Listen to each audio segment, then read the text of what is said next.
Make it 5 wins in a row now for the Montreal Canadiens. Off of Arturi Lehkonen's 2 goals, 26 stops by Andrew Hammond. One Montreal Canadiens player and leader is playing much better. The ice time to the kids. And a new hire for the Montreal Canadiens expected in the next week. We'll discuss today on Brunchin with Marinaro with RDS hockey analyst Flynn. Coming up. Turn up your volume. Because you're about to listen to The Sick Podcast with Tony Marinaro. The sickest Montreal Canadiens podcast. And now a 24th Stanley Cup banner will hang from the rafters of the famous Forum in Montreal. The Canadiens win the Stanley Cup. Sports entertainment like no other. Brought to you by 8.6 Beer. Intense by nature.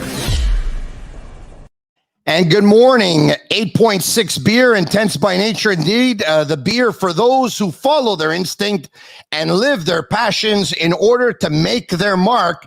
It's Brunchin with Marinaro, and today joining me from RDS, comment ça va, Normand? Hey, Normand, ça va bien. 8.6, you're going to get drunk faster, that's for sure. Yeah, I know. Well, you know, some will say that they think I sound drunk every day, even when I don't have any. But today is Sunday morning. We'll go a little bit easy. Later on this afternoon, we'll probably have 1 or 2. How are you? Very good. And you, Tony? Very good. Ça va bien. Oh, yeah. Ça va bien. 5 in a row. 5 in a row. You know, all this talk of your Ottawa Senators. You talk to me about your Ottawa Senators all the time. Mes sénateurs, mes sénateurs, mes sénateurs. Pipi, papa, pipi, papa. What happened? They played with 5D. I mean, their 2 best Ds are out of the lineup. I mean, of course, yeah, okay. They won 2-1, but I thought on the power play they could have been better. All the players on their power play, besides Stützle and Tkachuk, all the other guys are not there. Norris is not there. Batherson wasn't there. Same thing with Thomas Chabot and yesterday, even Nikita Zaitsev. So only 5Ds, but good on the Canadiens. It was a good up-and-down game. I thought both teams played real good.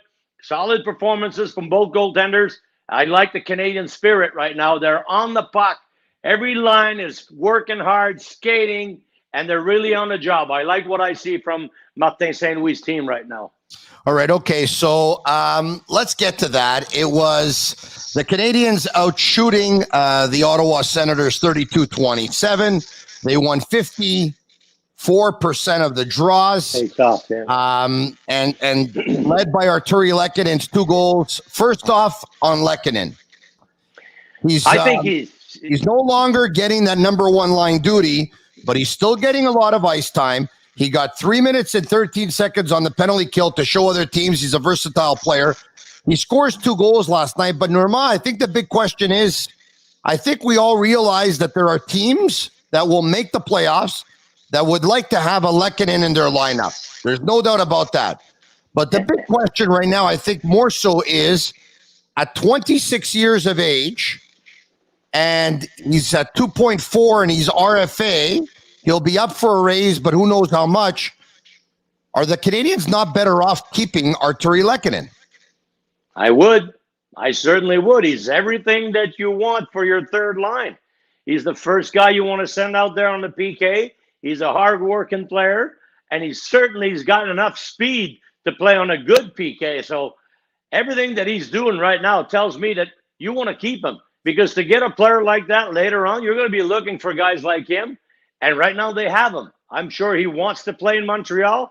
He wants to play with the young guys if this is the way that they're going to go. I mean, I wouldn't want to part ways with Lehkonen at an average annual salary of 2 or 2.5. If he wants to sign long-term, I'm in. I think that's going to be tough, though, because he's making 2.4 now. He's RFA, and as you know, Normand, as is custom in the National Hockey League, players are usually up for a raise. There's not too many players to take a decrease. So I think give him a longer term. That's how you do it.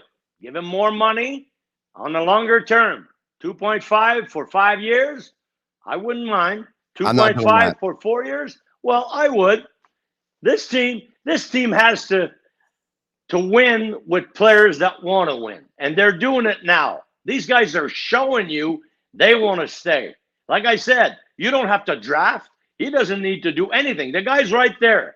That's my philosophy on what's going on right now. The guy's right there. You like him. You got a chair for him, and that chair is important. If you're playing, to my opinion, if you're playing top PK minutes, to me, it's just as important as playing a second line unit on the power play. To my experience, I like to have those guys. Remember, nobody thought that Danault was worth more than $5 million a year. But now that he's out, everybody's saying, well, wow, we lost Danault. Of course, we had him. We could have kept him. They didn't. He was the perfect second line guy. He was the perfect guy in your first line on the PK, win faceoffs, everything defensive about him. Not too cute offensively. I make the same move with Lehkonen, and I don't let him go this time. I keep him. All right, okay. I consider 3 years, $9 million, but I don't like longer terms than that on a player that is a third, fourth line guy going forward. We have a question today, and we're going to get to some of your answers, of course, as you know, on Sundays. And if you're joining us for the first time, welcome. If you've been around since the beginning, you know that on Sundays, Brunchin with Tony Marinaro, we take a lot of questions, we take a lot of comments, we throw them out there. We ask you to share our post if we can. We're live right now on Twitter. We're live right now on Facebook. We're live right now on YouTube. And join us on our social media channels and subscribe to our YouTube channel, which is absolutely free. And you can also be notified when we upload an episode or when we go live. My question today, the Habs 5-game winning streak has you fill in the blank, because Normand, I know I'm going to get a ton of answers on this one because it has half of my buddies really excited and really happy and they're watching hockey again. And it has the other half of my buddies depressed because they're saying, we don't even know how to tank properly. We can't even get that right. Well, my answer would be to your question. So repeat your question and I'll take it from the blank. Normand, the Habs 5-game winning streak has you not changing my opinion on what they need to do. Get this thing going, get a few good players, and stay competitive. Become the competitive team that you were last year, just 6 months ago. Just go back to that. They can do it. I don't think they need to tank, and I told you that many times on your show. I know you don't agree, and that's the fun part of it. I don't like it the way that you're thinking, but I still like you. But I don't think they need to tank this thing. They need to be competitive, and now they've got the coach that's a competitive guy that wants to win. You're not going to take that away from him. That's a seed that's planted in your heart and never goes away. The fire is there. You don't want to lose. And he's not going to go around selling a tanking season to all these guys that are there right now. Well, Marty St. Louis was asked about it the other day, and he said, en français, he says, je coach pour gagner. Exactly. I coach to win. Now, we know that, but I'll say this. I'll answer it. They went to watch Shane Wright. If you see Shane Wright as your number 2 centerman next year, or you see Shane Wright next year playing in Laval, or you see Shane Wright being your number 2 in 2 years, or you see him being your number 1 centerman in 3 years, at that point, I say trade enough players between now and the March 21st deadline so the team is weaker on ice and you'll end up losing games. But if you're not sold on Shane Wright, then, you know, you could continue going the way you're going. It's a lottery, Tony. I keep repeating it. You're not sure. Even though you tank, you finish last, you're not going to win. Look at what they're doing in Arizona. They've already advised the guys that they don't, you know, that they're not sure how many guys are going to be there. What do you think the atmosphere is in Arizona? They're going to finish last. And that's what they want. And they're doing it. And even the owner has said to the players, you know what? Most of you guys won't be here next year. We're going to rebuild this whole thing. And they're trying to send the message to tank the thing. They want again. But they've done it. I mean, they've seen, and you've seen teams with number 1 picks, even though, you know, everybody was excited in Edmonton when they got, you know, McDavid, and they had Nugent Hopkins, and they had Nail Yakupov before. But still, they're not winning. They're competitive, but they're not getting to win. They're not getting even close to winning a Stanley Cup. So I don't like that idea. I think you can do it a different way. And they're not the only team. I know some teams like Pittsburgh and other teams have done it, and they had the first overall couple of years in a row. Chicago, Pittsburgh. You're right. But I can name you some other teams that had it and didn't go far, didn't do anything good for them. Well, Arizona is one example. Yes, since 2009, out of the 13 Cup winners, 9 of them had a top 3 pick. And I know the Canadians did as well, but unfortunately for the Canadians, it wasn't the best draft year, and they probably didn't draft the best player. Now, for those who haven't seen the standings yet, Arizona is last with 32 points. They've played 52 games, and the Canadians have 33 points. They've played 53 games. I'm getting an echo in the background. I don't know what it is, but hopefully we can fix it. All right, Andrew Hammond. Before we get to our question, before we get to the comments, before we get to the messages, one very brilliant and very good-looking man with curly hair and bluish-green eyes on Friday on the radio said that the Canadians would win their 5th game in a row because they would start Andrew Hammond, who would go up against his former team. He would have a great performance, and the team would want to win for him and play a great team game around him, and the Canadians would come out with a 2-1 or a 3-1 win. They won by a score of 2-1. I still don't understand how that gentleman is not making millions of dollars, because he's incredibly talented and incredibly good looking. But that's exactly what happened last night in Ottawa. The Senators, Norma, got a hamburglar last night. Yeah, you're right. And you know what? He didn't have to be as spectacular as he was when he was the hamburglar in Ottawa. They had a very poor defense in those days. And when he came in, he was just miraculous. In 23 games, I think he didn't lose a regular he lost in regulation, but he didn't lose a game. So that said, you can expect that from a guy that wants to prove something. And he's exactly at the right spot, the right time, with the right coach, because this coach has been asking, give me a chance. That's what he said to the fans in Montreal. He says, give me a chance. I'll show you what I can do. Well, you know what? He's given Hammond a second chance in this game, and they needed that. That trade should have been done, in my opinion, 3 months before they did it. But that said, I mean, right now he's there. He's all you can ask for. He's a super teammate.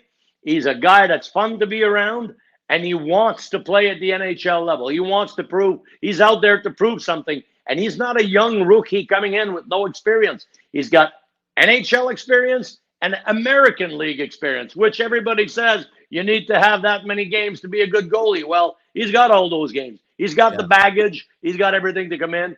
Good on them. He didn't have to make – he made a couple of nice saves, but he didn't have to play a real tough game, and it wasn't – I'm not going to say it was an easy win. It was tough, a 2-1 win. Yeah. But he played solid. When he had to stop the puck, he did, and I liked the game he played again. Hey, I know we haven't seen a big enough sample size from Hammond just yet, but I was thinking about this. Let's just say Carey Price, for X, Y, or Z reason, cannot come back this year, cannot come back not even next year. Who's backing up Jake Allen? Montembeault or Hammond? That's a fun question. You'll have to evaluate, and we'll have to see what happens till the end of the year. And of course, like a lot of people are saying, well, there's going to be a period for the honeymoon. The honeymoon is going to last, 3 weeks, a month and a half? We don't know. In Calgary, the honeymoon's still on. So with Sutter. It's been a while. So I'm not saying that something's going to break here. But of course, I would love them to have 2 goalies next year because of what we saw with Carey Price. Because when Carey Price fell, the whole team fell. The whole thing went down. And you don't want to see that again. So at least in that experience, I hope they learn from that experience.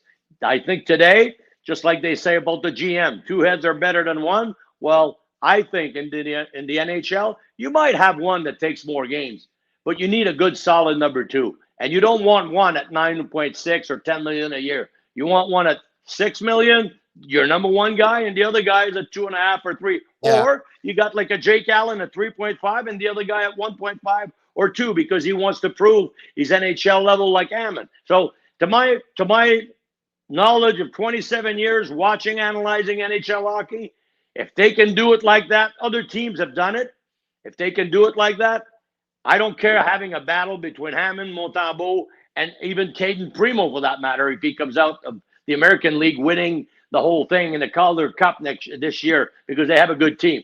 Let's see what he does there. And then you can have a good competition, and you got Jake Allen as your number one guy, and you got a choice between three other guys. I would love to see that. Yeah, hopefully for Hammond, his honeymoon lasts longer than mine because mine lasted a week, and then when I came home, it was back to reality again. All right, okay. How long did your honeymoon last, Norma? Well, actually, in those days, the fun thing, you went to Toronto, right, to the Niagara Falls, and they had all these rooms that were all dressed up and all with the hearts and this and heart and this, that. It lasted at least a weekend, mine. But when we came back home, she was the same again. Okay, you're not still honeymooning, you guys? You're still honeymooning, right? Wow, sometimes, sometimes. Oh, yeah. Well, it's not like the first time, of course. It's not like the first time. All right, okay. You hit a nerve. We hit a nerve here. Let's move on before I get all rattled. I throw this laptop 20 feet around across the room here. And she comes in with your baseball bat and swings at you. All right, let's get to the questions. Let's do that. First one from Jeff Stahl. Pierre LeBrun indicated that the Habs might look to sign a big-time UFA this offseason. Does this concern you that this will not actually be a rebuild? For me, yes. And the reason why I am a little bit concerned, and we should have been concerned about signing a UFA, but for me, I take a look at the UFAs that are out there. Johnny Gaudreau is a pending UFA. Thomas Hurdle's a pending UFA. Patrice Bergeron, Chris Letang, list goes on and on. There's several. And there's a lot of good players.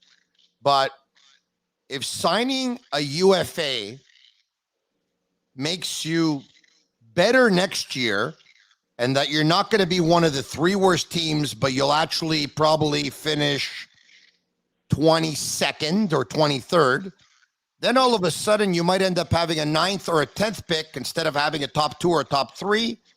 And next year, there's 2 generational talents in the draft. There is, of course, Connor Bedard, and there's Matvei Michkov. And so some call it a loser mentality. I call it long-term vision. I know Normand's on the other side, and he wants the competitive team right away, so his answer is going to be the opposite. But yes, to me, it concerns me. Normand? I'm not going to tell you that I don't believe in the draft. I do believe in the draft.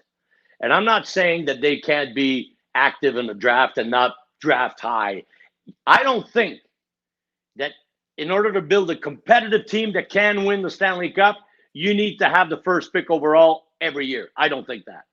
I think you need to be smart in drafting the right players that fit your organization. If you don't have that top number 1 center, there's nothing wrong with having the second best second liner in the game and having a 1A and a 1B and a 1C as 2 top centers. I don't mind that. So that's why Shane Wright would be fine. I don't care. I'd love to have him. But if you don't, there are some other kids out there that are going to be interesting to draft. And you need to be able to tell me and certainly show me that you can develop those young guys. And if you're talking about a style like Shane Wright, if they end up in Montreal next year, they have to make sure he's dressed as an NHL player the very first day he steps on the ice and he starts to learn and he becomes a Montreal Canadian right away.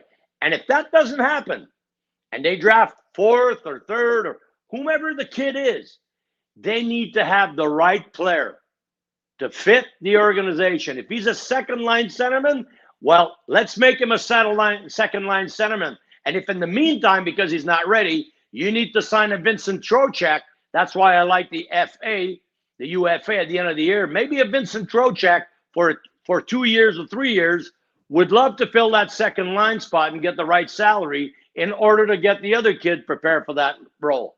All right. That's my thinking. So speaking of development, if I can, Eric Engels of Sportsnet reported that it's his understanding that Canadians are on the verge of hiring Adam Nicholas to their player development department, who is a skills coach, Normand. He owns a company called Stride Envy, which I believe saw the day in Maine. He works with a lot of players, especially out of the Massachusetts area. He's currently employed with the Toronto Maple Leafs. I don't know if it's full-time or part-time, but Eric says a decision is expected this week. He works with several NHLers, or has in the past, like Jake Eichel and Charlie Coyle and Connor Garland, and the list goes on and on. And Normand, I talked about it, based out of Maine at the beginning, works a lot out of Massachusetts, works a lot with BCU, Northeastern, and you would think that that's the connection. Worked with Rangers players in the past, and that would be the connection to Jeff Gordon. So there's a connection to Gordon and Hughes, and it makes sense. But the Canadians, Normand, for the first time in a long time, are going to employ full-time a skills coach. They have done that part-time before. I remember Skinner used to be a guy that had tons of drills and tons of moves that he made, and he came on and he helped some of the Canadians through drills and that. The only issue that I have with that, okay, I'll give you my opinion on it. For summer training, for development, it's fine. For summer training, it's great. But for AHL hockey, in a long season where guys are traveling in and out, yeah, you have some time to do that, but you don't have a lot of it. You don't have a lot of the time because the coach needs to work. They need to work on their power play skills. They need to work on the PKs. They need to work on certain systems. And now it's going to be even more important with a new coach coming in next year, I guess, that they're going to meet and they're going to find a way to have both teams play the same concepts, if you call it that way, or system the way they want them to play. So that said, I like the idea of having accessibility to those guys. Yeah. But having those guys as a full-time person, you know what? He might be in the way. I don't know if Francis Bouillon and Rob Ramage were full-time. I don't know. I know that they were with the team and working with some guys at the American League level. I'd like to see more of that. If you want to have Francis Bouillon working with the team, well, he should be full-time. And the guy behind the bench, who's the assistant, like Luke Richardson, he's the guy that's important. He should know all those drills. He should communicate with the skills guy and know what to have them do on the ice, because he was an ex-defenseman. He knows exactly what they want tactically and how to build them up to become the better player in that. I understand that, but look, skills is an art. We're talking about introducing an art to some players, and I believe that if you introduce different techniques, skills techniques, that this is an art that players can get better at and they can master. So I don't know if it's full-time, part-time, this, that, but let me just throw this scenario at you. He works with all their players and prospects. He works with them in the offseason. A lot of them train, yada, yada, yada. They show up to his camp. He shows them what to do. Then he shows up from time to time, and he has a schedule. And one day he works with Suzuki and Caulfield for 20 minutes after practice. 3 days later, he ends up working with Josh Anderson and Mike Hoffman after practice, or Jonathan Drouin. Look, 15, 20 minutes more after practice. They can pull it off. Sure. That I like.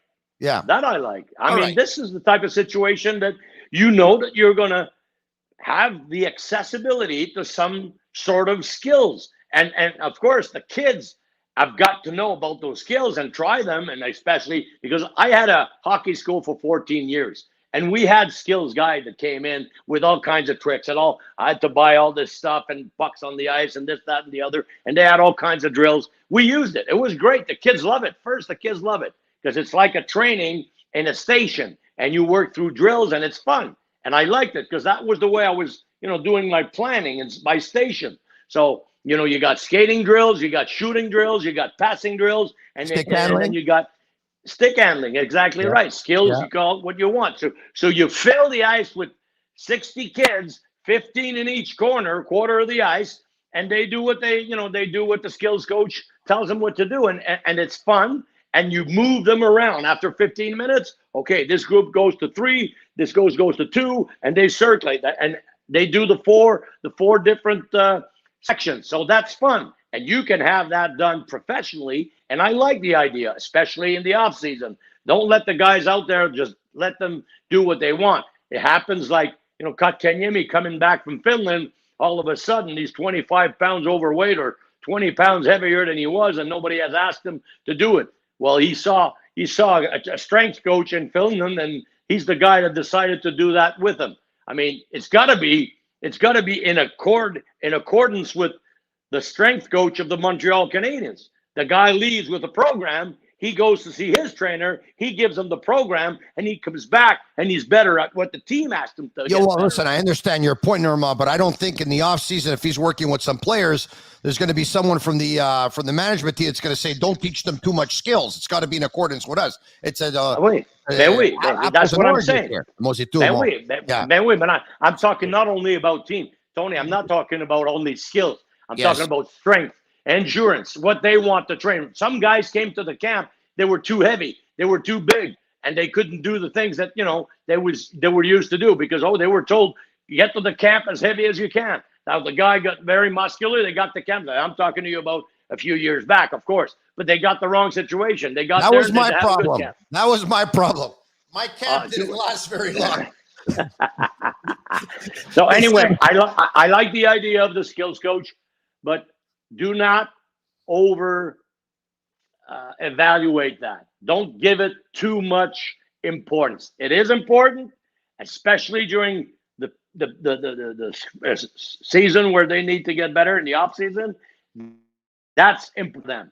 In the season, you'll have some sparks. They come in sometimes, but you don't want to disturb too much the coaching staff. Yeah. You have some time for them for other things. They're already very busy with videos, power play things, but they do have sometimes at the end of practices, especially morning skate, some time to play around with the puck. That's where it should be used, in my opinion. Norma, I've been told we have a lot of questions, so we're going to get to them, but I'll finish off with this. I understand your point. This is what I've been told, right? All about the little details, and every little bit counts, right? So if you improve the skills by 10% and you improve the nutrition by 10% and you improve the coaching by 10% and if you make a bunch of improvements by 10% at the end of the year, you end up being 100% better if you can improve by 10% in 10 different categories. Let's get to the questions. We're going to try and do rapid fire here and get to as many as we can. This one, Tony, we've played great hockey the last 8, winning 5 straight. What message is management sending Martin St. Louis? Keep winning or slow it down? Norma, this one's for you. What message are they sending him? Keep winning. They can't send it. Any other message will not be received. Case closed. Any message that's negative about winning is not going to be received. Thanks. Bonsoir. Ferme le téléphone. Close the line. And you know what? I believe that. I don't believe teams tell their coaches to lose. Mind you, it happened. I mean, in football, we heard that one said he was going to be paid $100,000 to lose, but coaches all want to win. Let's get back to the questions. And now this gentleman is suing that team. Correct. Let's get to the questions. Thanks for the brunch, Tony. Love the show. Do you think Marty will pick his own assistants next year? If so, does anyone there now stay? Who could be potential candidates to help Marty and his vision? Norma,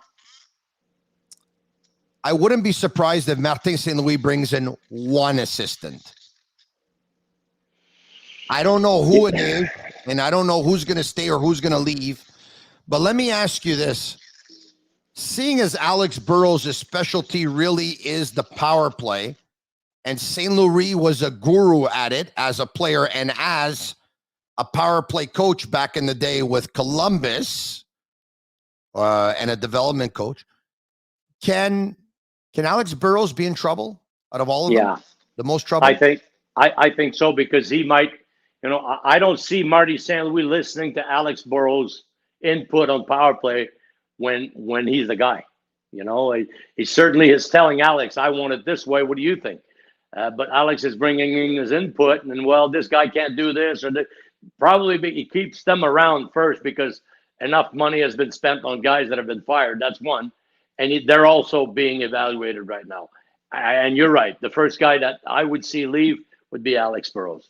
And you know what? If a change was made, I think they'll keep whoever they change around and reassign them to another role within the organization. That's the way I see it going. Next question. This coming in from Brian Chandler. Is Jake Allen getting traded? What's his value on the market? I don't think he's getting traded this year, Norma. I don't think so. I want to keep him around. Like I said, listen, you're not in the demolition derby. You want to keep the good parts. The good parts, to me, Jake Allen was a great acquisition. He's at the right fit, the right price for the salary cap. He's cap friendly all along this contract. I want to re-sign this guy whenever the contract is due. I think it's 1 year still to go, but I want to keep Jake Allen. And they don't know if Carey Price is going to play again, right? They don't know because they had a medical update on Friday, and the medical update was things are going well in the gym. He's still not ready to get back on the ice next week. He still has intentions of playing, and there wasn't much of an update, all right? Okay, back to the questions. Newfound Habs. Do you offer a truckload of money to Philip Forsberg in the summer if you're the Habs?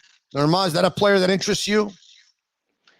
I would first go with Vincent Trocheck. I like Trocheck better because at center, I'm not satisfied with what I saw with Dvorak. So I'd like to see Trocheck signed. I like Forsberg. Not to say that I don't like him. That's going to be a heavy contract. It might look like a little Artemi Panarin when they sign him in with the Rangers. That's going to look like that. So yes, he's a good player. If they bring him in, he's going to be superb. But I would fix the center place position in priority. But I'm not saying I don't want him. If he comes in long term, I can affiliate with Philip Forsberg. I have no problem with that. But I need a center to play on that second line in order to make Forsberg the player that he is. And that's the problem with bringing him in. Because if you bring this guy in, you want to put him with your best players. Now you got to move Anderson down, and I think Anderson's a perfect fit for Suzuki and Caulfield right now because he's huge, he's big, he's taking space. I love Thomas Hertl at center, but if unrestricted free agency has shown us one thing, it's shown us that you overpay on free agency, and there's a lot of contracts that you end up regretting because of money and term, especially if you're the Canadians, and there's a particular situation here, and you're going to have to end up overpaying, one of which, and probably for the most part, is taxation. Okay, back to the questions.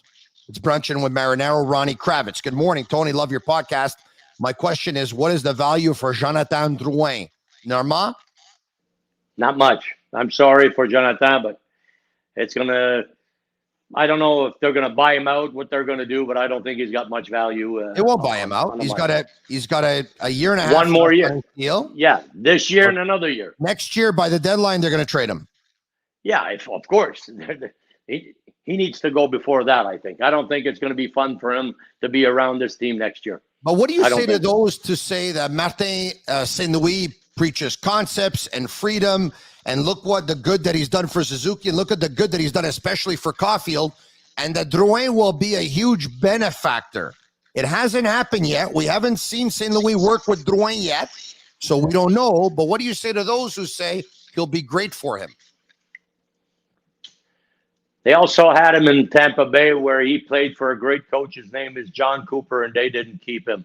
So my opinion on Jonathan, it's not that he's a bad player. He's not constant. He's not regular. And I don't see him coming out and being a different player with Martin St. Louis. I mean, he's got skills. I agree with that. But no, I don't see him around with the Canadians. The way that they want to shape this thing, I don't see him around with the Canadians in the long term. Norma, it could work two ways, right? One way, he frees him up, and as good as he is for Caulfield, he's good for Drouin. The second way is Martin St. Louis was the ultimate competitor, gave 120% every game, and that's the reason why he had success. And if he sees Jonathan Drouin with all the talent in the world not giving his 120%, it might drive him crazy, and he might say, you know what? You're out of here. So it could work that way too, and I don't think it's going to work out. Personally, I hope it does for Jonathan because I know he wants to stay here, because I can tell you this right now. Marc Bergevin gave him the option. You want to stay here or I trade you? And Drouin said, I want to stay. I can tell you that for a fact. And so I hope for Jonathan that it works out. but I'm not sure. I have my doubts because St. Louis is really preaching team concept, everyone giving everything they have, doing everything they can to help the team. And Jonathan, as we know, has struggled with consistency. One night he looks fantastic, and the next night he doesn't look that great because he looks disengaged. And that has to be fixed. Back to the calls, or back to the text messages, that is. Not calls, no, not calls. Richard Pilon, players' values are up. Trades coming this week? Norma, it's a great point. They've won 5 in a row. You don't win 5 in a row if players are playing terrible. Their values are up. You make trades this week. Like for those who want to trade Lehkonen, you know when you do it. Today. Yeah. Yeah, that you'll have to have a team to put on the ice next year, I believe, because I think this team has been better, is better than what the stats are showing. And you've seen what happened with the new coaching staff. So, I mean, this is something that, to me, it's obvious. Yes, you do want to sell parts when they were their best value. That's true. But you also want to keep the parts that are going to make you a better team right now and for the near future. So that's my belief. And that's their problem, not their problem. That's their goal right now, is to do the proper evaluation of the players in their face right now on their team. Who do we want to keep going and to make this team what we need to be, and who we don't want? Can we part ways with this guy? They might part ways with a good player that they know they have a subtract for him, a kid player in the American League or another player. Let's say, for example, I'm just saying an example. They like what they see from Dauphin. Okay, can they part ways with the Dvorak? The Dvorak is on, but can the Dauphin do what the Dvorak did? On the third line, maybe that's the idea. Okay, we got this guy with less money for him, and he can do the same job, we believe. Yeah. So we trade the Dvorak, and we put Dauphin in that role, and we don't think that we lose anything. So that could be, that is going to be their mentality for evaluating player. You have to have a player coming in to fill in the role that your player has been traded. Toffoli is a perfect example. Yeah. Toffoli out, in comes Anderson. You got still your top line together. You talked about Dvorak, which up until now hasn't shown that, he's not good bang for your buck. We'll see how he does under Marty St. Louis, but he definitely looks expendable, Norma. And then you talked about Laurent Dauphin, and I'm happy that you did, because my buddy Stu Cowan, who usually joins me on Brunchin with Marinaro here on Sunday mornings, he mentioned via Twitter last night, which I thought was an interesting observation, that the more he watches Dauphin, he sees a kind of Brian Skrudland type player. What do you think of that? I know Laurent from his development years in Bantam, because he's from the same region I had my hockey school and where I worked with the Pionniers de la Naudière. Oh, yeah? And I know his dad. His dad used to be a coach. He coached against me in Bantam years back. His dad was a coach in Repentigny in the Bantam Double A's when I started coaching, my very first couple of years that I started coaching. And he comes from, his dad was a good coach. And Laurent was a player with Les Pionniers that I saw growing up, and he's lots of talent. I've seen in Laurent a very big change. The first one is physically. He's a lot tougher than what he had to show for when he was growing up. He got a little bigger, and I think that gave him some confidence. He's playing a stronger game on the puck. He used to be all about finesse, about just like Jonathan Drouin. He was just like that at maybe a lower level, but he was just like that growing up. All about skills, hand, feet, foot speed. But now he's more about one-on-one battles, making sure he blocks shots, and he does that. By doing that, you don't have to ask the team, hey, can I stay? You're going to have a place by working the way he's been playing. And that's what I like about Laurent. Doesn't talk much, doesn't say much, works hard on the ice every shift, and he can put the puck in the net. He's a goal scorer. He was all about goal scoring when he was coming up towards the NHL. Now he's had a rough beginning of his career at the NHL level, but I think he adjusted. That period was good for him in the American League. He got bigger, he got stronger, he got more mature. His game has changed towards a more 200 feet game.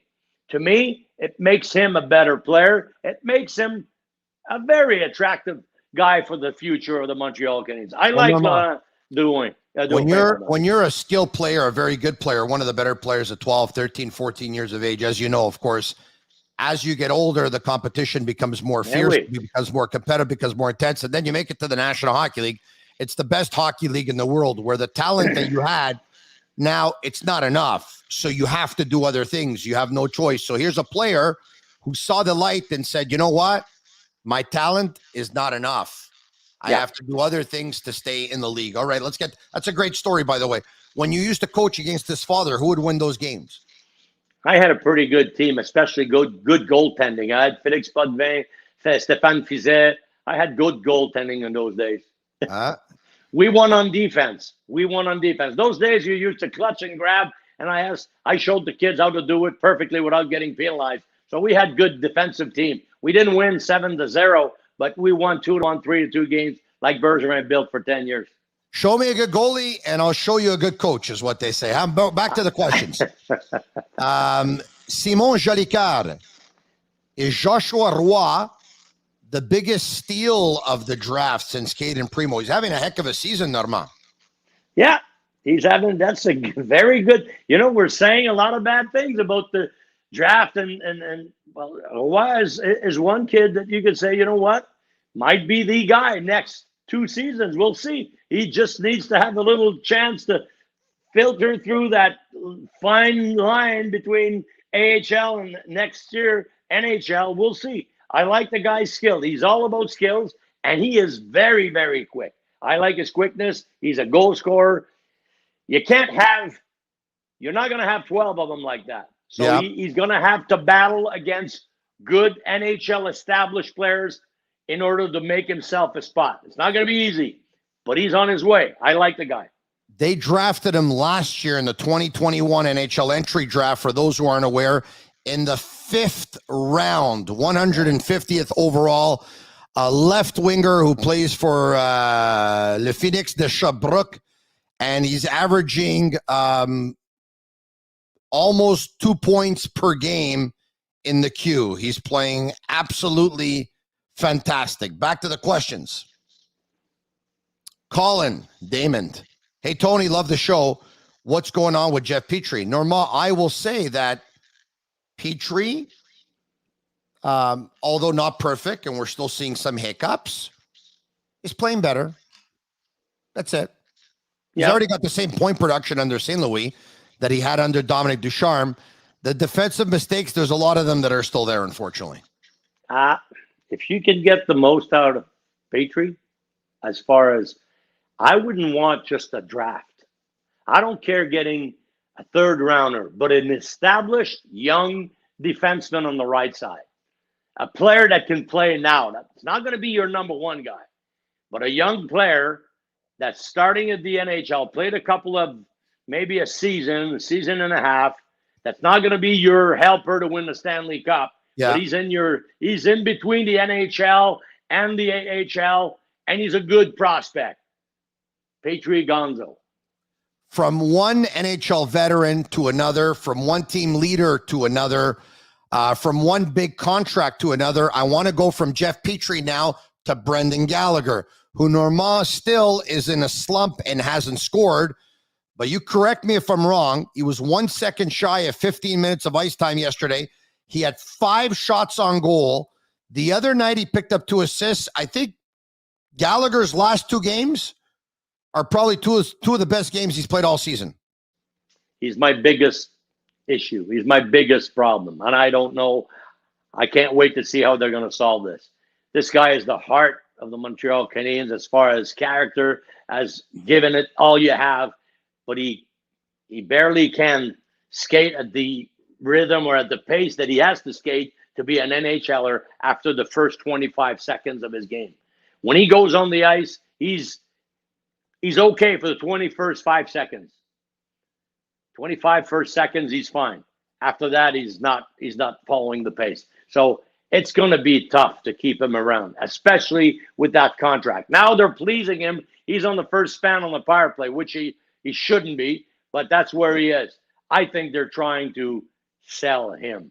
Unfortunately, for some fans that love him, if I'm there, if I'm making the decision, it's not an easy one, but I think that Gallagher has to go. He's not going to be able to fill that contract, and he's going to become, not that he wants, he's going to become a problem if he stays around, because he'll want, that's the type of player he wants ice time. He's going to demand it by his game. His game is not there. And he needs two good players to play with him. So you need to sacrifice a spot for a guy that's not really a goal scorer. He's a character guy. And because of his career, since he's been drafted the way that he's played, he's diminished. He's bad. He's been around. And it's not happening again. If he'd be 6'2", 230, he'd be fine. But he's 5'11" at the backs, 5'10", 180. I don't think it's going to happen. I think they need to part ways. Norma, you take an orange and you squeeze the orange the first time, right? You just squeeze it once. And that juice that comes out, that's the very, very good juice of that orange, right? And then you're wondering how much more juice is left in that orange. So you squeeze it a second time. So there's probably about 50% left on the second time. It's maybe not as good as the first 50%, but you're trying to squeeze it to try and get out that remaining 50%. I think they squeezed the Brendan Gallagher orange at 50% since he made it to the National Hockey League with the Canadiens. And there's still some juice left in the orange, but you're squeezing it for the last drop, and it's maybe not as good as the first juice that came out. That's the way I see it.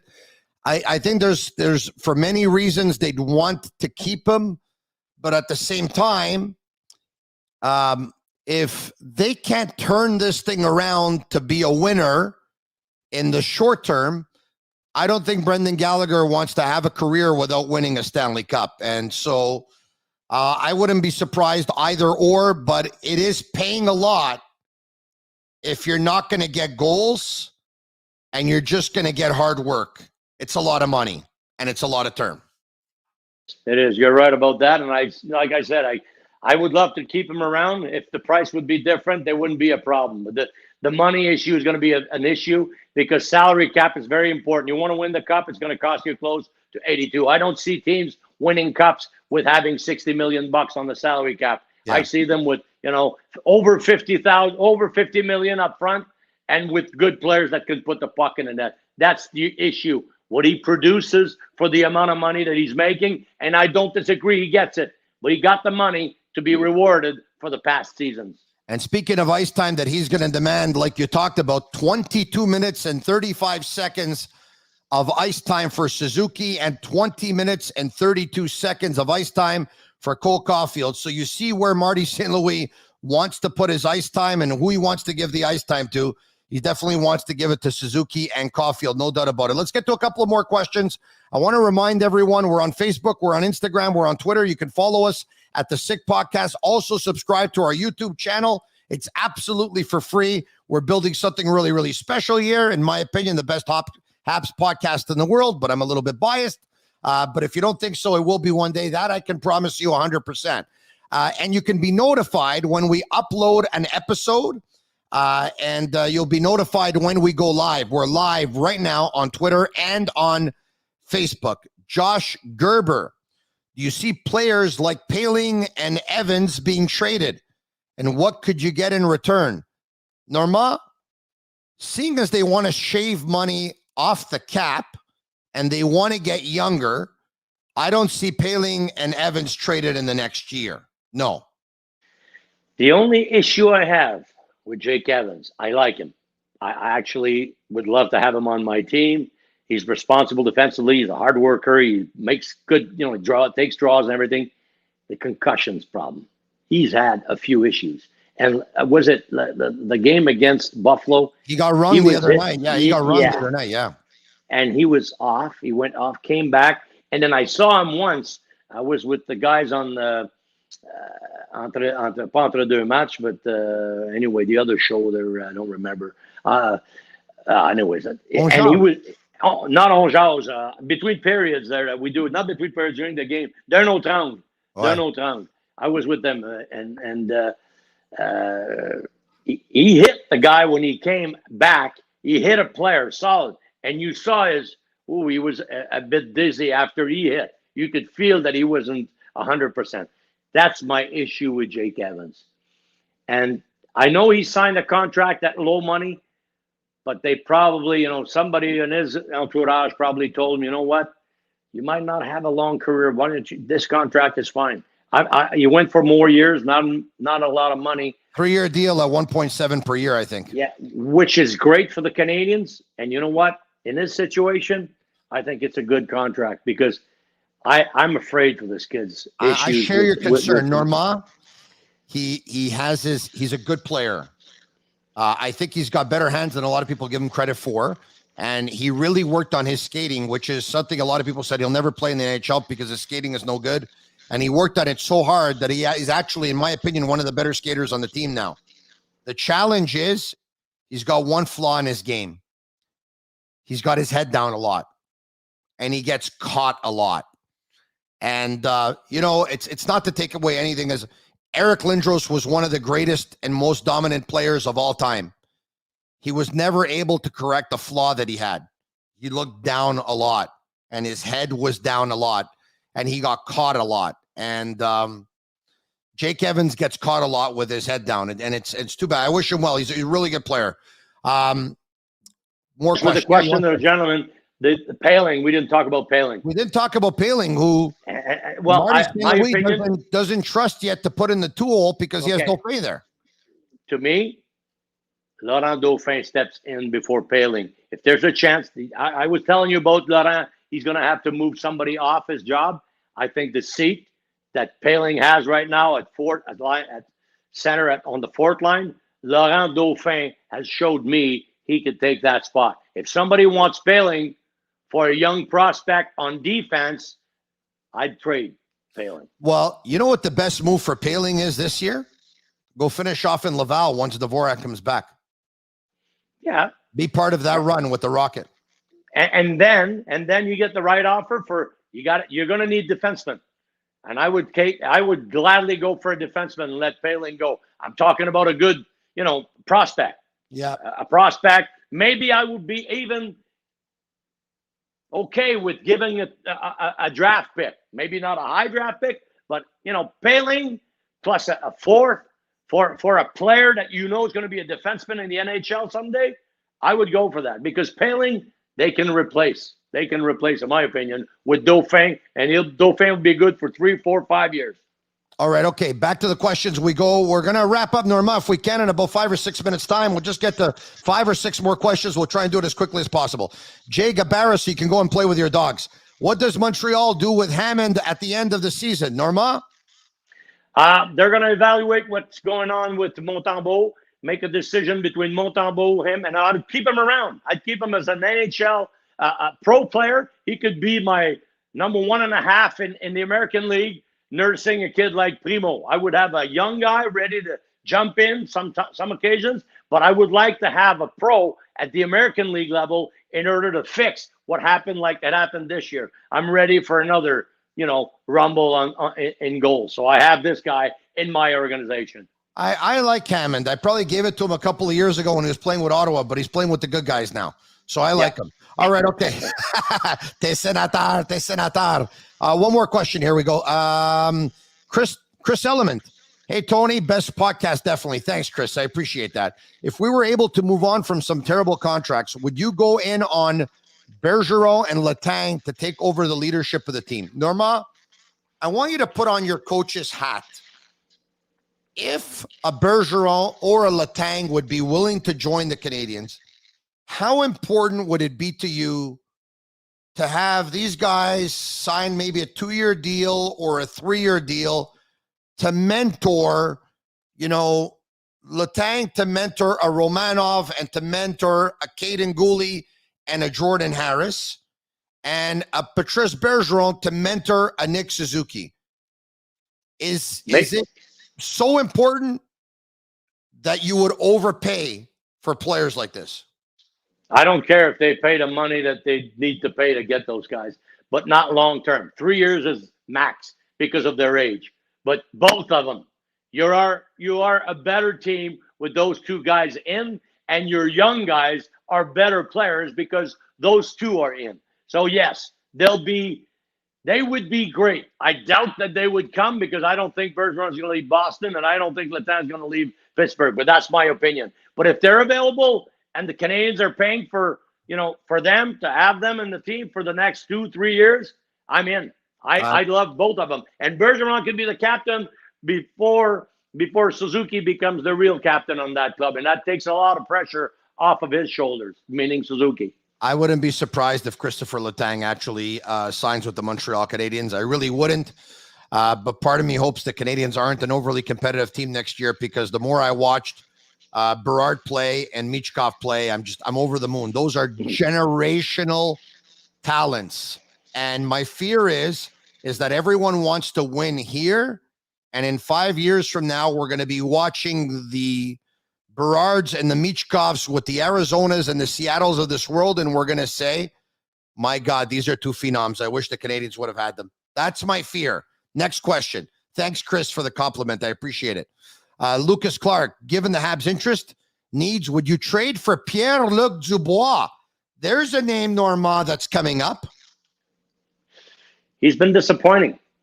I have to admit, I loved him in junior. I wanted the Canadians to draft him, but he's been disappointing. You also wanted the Canadians to trade for him once upon a time. Yeah, and now I saw the trade that was done, and he went to Winnipeg and with his dad, and I don't know. I don't know what's going on with him.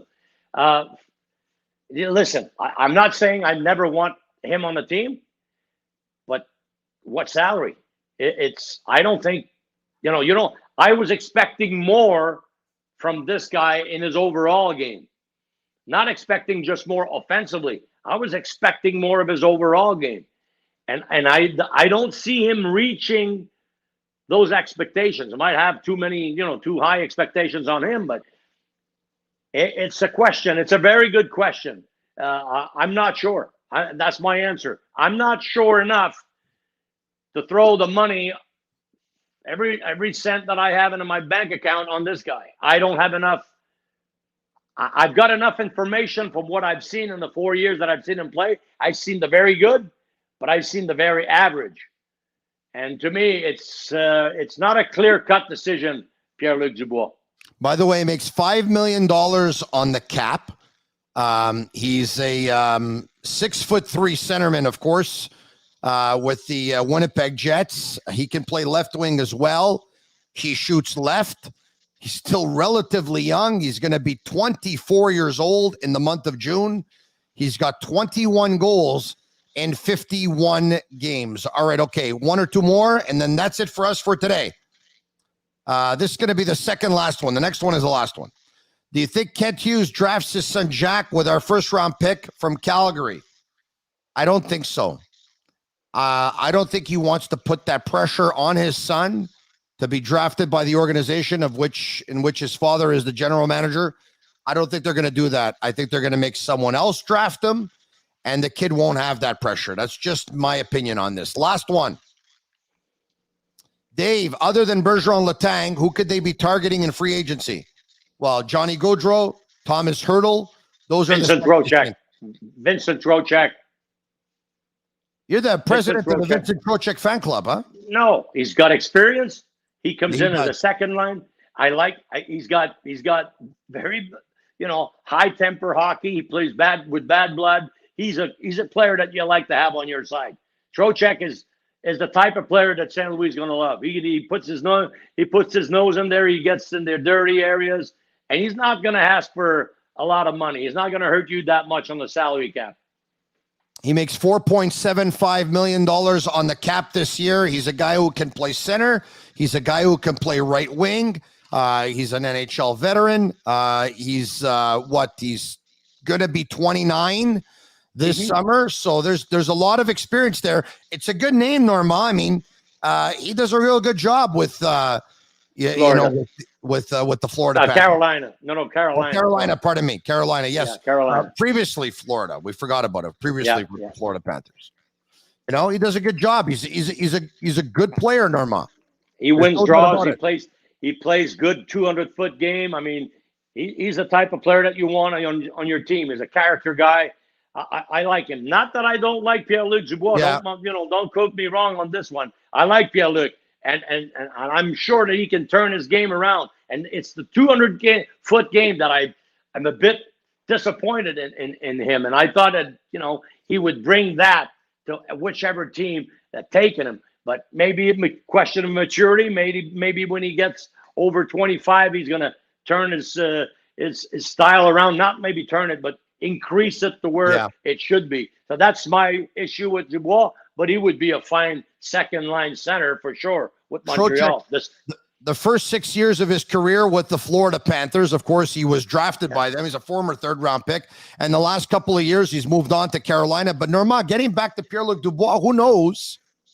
Maybe he gets signed by the Montreal Canadiens and God la Province. He comes here and he thrives in that environment because he's in that hockey market. He's got that pressure of performing all the time for the Canadiens. Maybe Martin St. Louis ends up being a blessing for Pierre-Luc Dubois. Hey, look, in ending the show today, where are your dogs?